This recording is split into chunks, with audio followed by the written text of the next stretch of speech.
اللہ ہم سب کو علم کے انوارات کے ساتھ مالا مال فرمائے اور حفاظ اور علماء کرام کا قدردان بنائے۔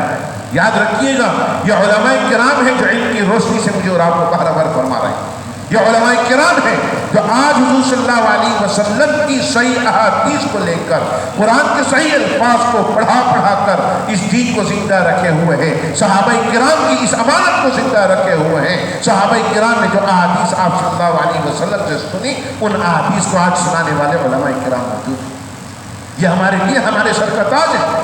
یہ آج ہمیں یہ ساری چیزیں بتلا رہے ہیں۔ میں تو ایک اتنا درجے کا طالب علم ہوں۔ میرے محترم دوستوں میں آپ کے سامنے عرض کر رہا تھا کہ اللہ رب العزت نے فرمایا سنقرئک فلا تنسى الا ما شاء اللہ انہ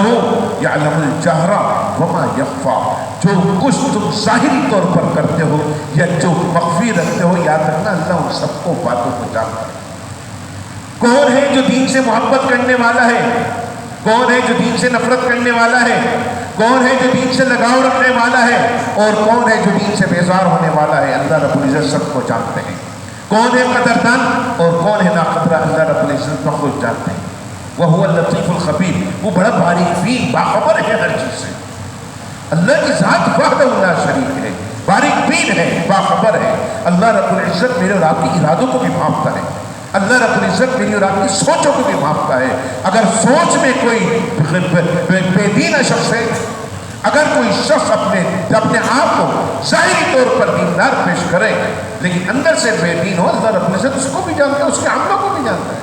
اس کی نفاق کو بھی جانتا ہے۔ اور جو شخص اپنے آپ کو ظاہری طور پر یا باطنی طور پر اللہ سے محبت کرنے والا بناتا ہے، اللہ رب العزت اس کی زبان سے وہی ساری چیزیں نکلواتا ہے، اس کے اعمال سے وہی ساری چیزیں ظاہر کرتا ہے۔ اور پھر کیا ہوتا ہے کہ ظاہر بھی اس کا اچھا، باطن بھی اچھا، حسن اخلاق کی دولت کے ساتھ مالا مال وہ ہو جاتا ہے، اور پھر اللہ رب العزت اس کے سر پر علم کا تاج عطا فرماتا ہے۔ وَنُيَسِّرُكَ لِلْيُسْرَىٰ،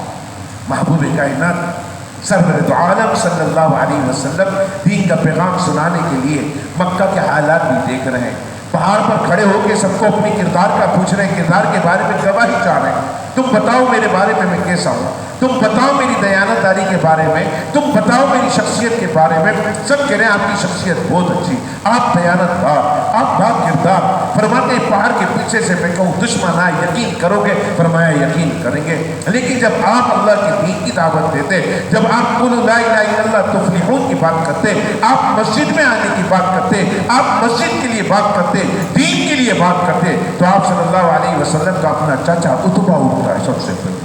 کون اٹھتا ہے؟ عتبہ اٹھ کر کہتا ہے بھتیجے اس چیز کے لیے ہمیں بلایا، یہ تو ہمارا وقت ضائع کیا ہے، وقت ضائع کیا ہے ہمارا، سب کو بولا مارو۔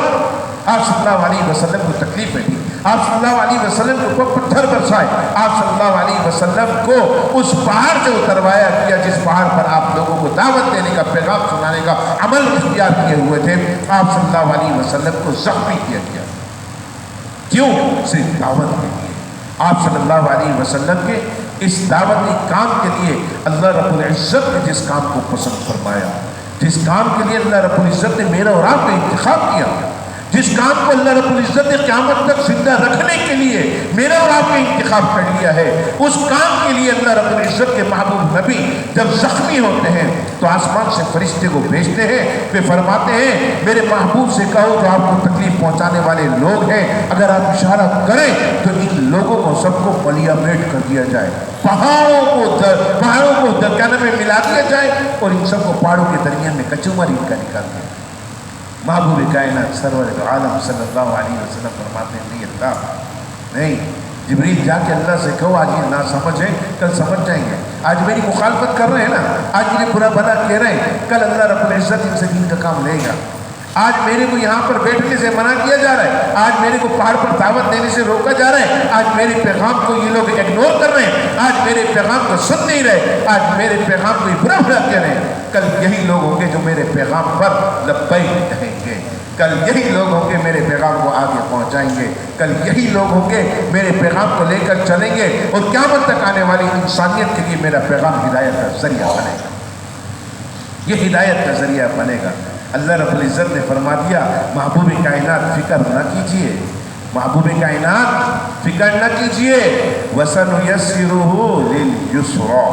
ہم تمہارے اوپر اس تنگی اور پریشانی والے معاملات کو اور اس دعوت والے کام کو آسان بنا دیں گے۔ تمہارے اس دعوت والے کام کو جو تمہارے اوپر مشکلات آئی ہوئی ہے، بیٹا دیکھو بچہ گر نہ جائے، اس دعوت والے کام کو تمہارے اوپر آسان کر دیا جائے گا، تمہاری ساری پریشانیاں دور کر دی جائیں گی۔ قدم اٹھاؤ اللہ رب العزت کی طرف سے، یاد رکھنا فذکر، لوگوں کو دعوت دیتے رہو، فذکر، لوگوں کو دعوت دیتے رہو، لوگوں کو پیغام سے میری طرف توجہ رکھے، توجہ میری طرف رکھے، وہ کچھ بھی ہو رہا ہے پرواہ نہیں، واقعے سے واقعہ نکلتا ہے، کیا کروں، مدرس آدمی ہونا، اور پھر مفتی کا چہرہ سجا ہوا ہے، باتوں سے باتیں نکلتی ہیں۔ امام احمد ابن حنبل رحمۃ اللہ علیہ بیان کر رہے ہیں، ہاں لوگوں نے دیکھا امام احمد ابن حنبل رحمۃ اللہ علیہ کا چہرہ زرد ہوتا جا رہا ہے، درس دے رہے ہیں مسجد نبوی میں، چہرہ زرد ہوئے جا رہا ہے، زرد ہوئے جا رہا ہے، وقت گزرے جا رہا ہے، چہرہ زرد، گھنٹہ گزر گیا، 1.5 گھنٹہ گزر گیا، درس ختم ہوا، طلبہ نے کہا حضرت آپ کے چہرے کی رنگت کے کیا عالم، کیا ہو گیا؟ تو انہوں نے کہا ذرا میرے پیٹھ کے پیچھے دیکھو کیا ہے۔ جب پیٹھ کھولی تو ان کو بچھو ڈس رہا تھا، نہ جانے کتنے ڈنک مار چکا تھا، بچھو ڈنک مار رہا تھا اور پوری کمر ان کی زہر آلود ہو چکی تھی۔ فرمایا حضرت آپ کو یہ کب سے تکلیف ہو رہی ہے؟ کہنے لگے تکلیف تو اپنی جگہ ہے، لیکن جو میں درس دے رہا تھا محبوب کائنات کے روزے کے سامنے، میں اپنی تکلیف کو بھول چکا تھا، میں محبوب کائنات کے روزے کے ساتھ بیٹھ کر درس دوں اور یہ میں توجہ کہیں اور رکھوں۔ آپ اللہ کے دین کا درس سن رہے ہیں، محبوب کائنات کے پیغام کو سن رہے ہیں، قرآن کی دعوت کو سن رہے ہیں، آپ اللہ رب العزت کی طرف سے احادیث نبویہ کو سن رہے ہیں۔ میرے پیارے دوستوں، کہیں پر بھی ادھر ادھر شور شرابہ ہو جائے توجہ ہٹانی نہیں ہے، توجہ اللہ کے دین کی طرف۔ اسی طرح اپنی نماز کو خالص بنا لو، ایسی نماز کو خالص بنا لو کہ میں نماز پڑھ رہا ہوں میری توجہ کہیں نہ جائے، میں نماز پڑھ رہا ہوں تو صرف اللہ سے گفتگو میری ہو رہی ہو اور اللہ سے مزے لے رہا ہوں، محبوب کائنات کے اوپر درود پڑھوں تو میری اندر سے پوری لذت میرے وجود میں محسوس ہو، اس درود کے اثرات میرے اوپر آئیں۔ یہ ہے محبوب کائنات سے محبت کا ثمرہ بھی تو دکھانا ہے نا۔ تو میرے محترم دوستو، اللہ رب العزت کی طرف سے محبوب کائنات کو کیا حکم ہوا؟ کیا بات کر رہا تھا؟ فذکر، بھول گئے اللہ، فذکر، آپ دعوت کا کام کرتے رہیے، نصیحت کرتے رہیے۔ یاد رکھیے گا نصیحت کرنا کسی کو ایسا عمل ہے کہ ان نفعت الذکریٰ،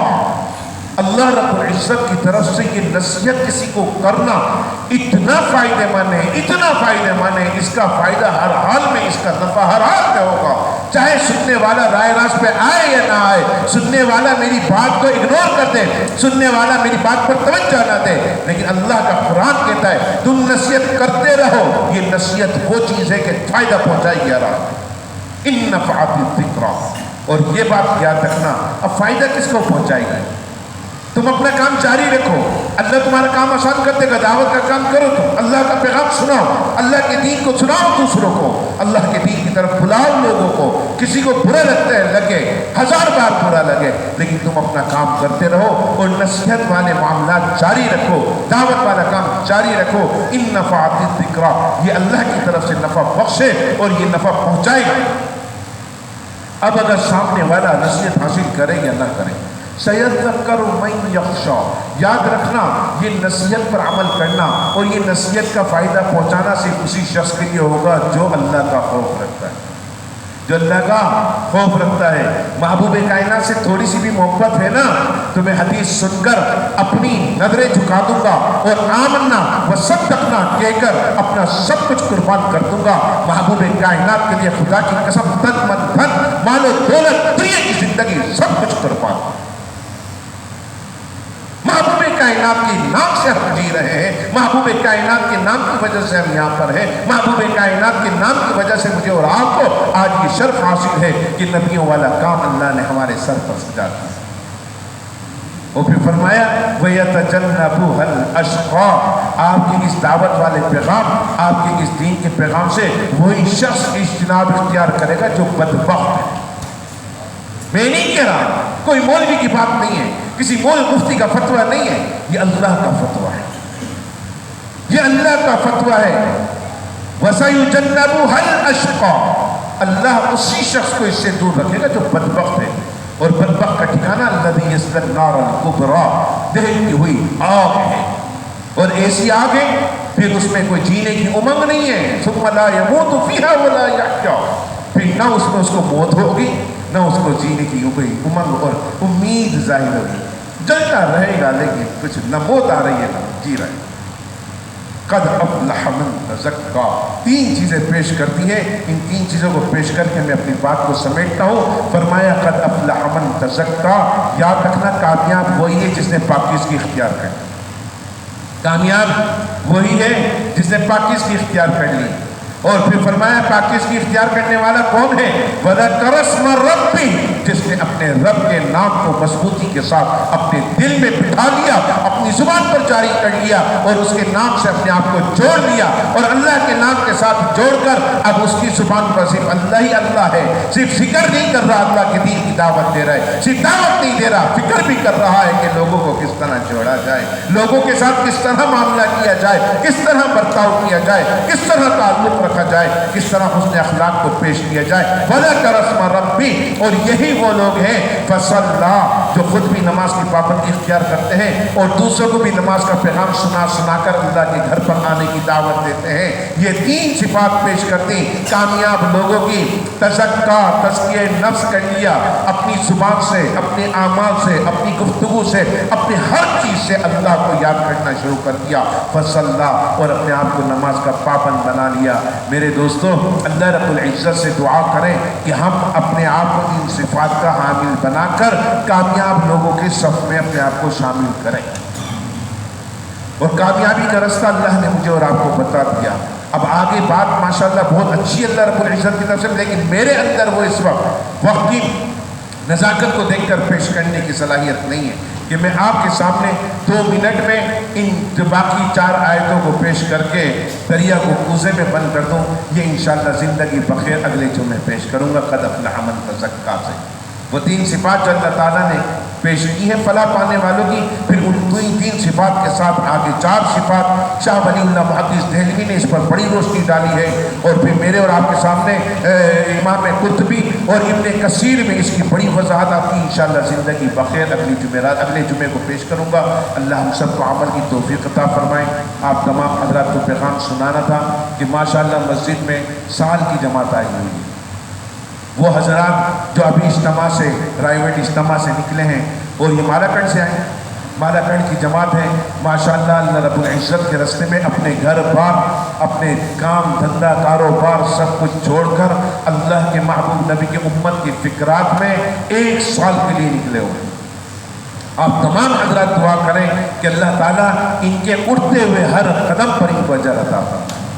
اللہ رب العزت ان کا نکلنا قبول و مقبول فرمائے، ان کے پیچھے ان کے گھر بار کی، ان کے کام کاج کی اللہ حفاظت فرمائے، اور جس جگہ پر جس مقام پر جائیں اللہ کرے ان کو اللہ کے وہ مخلص اور نیکوکار بندے ملیں جو ان کے پیغام کو، دعوت کے پیغام کو، ان کی باتوں کو سن کر آمنا و صدقنا تو کہیں گے، اللہ ان کو عمل کی بھی توفیق عطا فرمائے۔ اللہ ہم سب کا حامی و ناصر ہو۔ اللہ رب العزت ہم سب کو ایک دوسرے کے حق میں بہتری کی توفیق نصیب فرمائے، ایک دوسرے کا ہمدرد بنائیں، اور بالخصوص آپ لوگوں سے کہوں گا کہ اپنی دعاؤں میں فلسطین اور غزہ کے لوگوں کو خصوصیت کے ساتھ یاد رکھیں۔ اللہ رب العزت ہمارے قبلہ اول کی حفاظت فرمائے، حرمین شریفین کی حفاظت فرمائے، مسلمانان عالم کی حفاظت فرمائے، اور اللہ رب العزت مجھے اور آپ کو ایک دوسرے کے لیے مخلص بناتے ہوئے حضور صلی اللہ علیہ وسلم کا سچا عاشق بنا دے۔ وآخر دعوانا الحمدللہ رب العالمین۔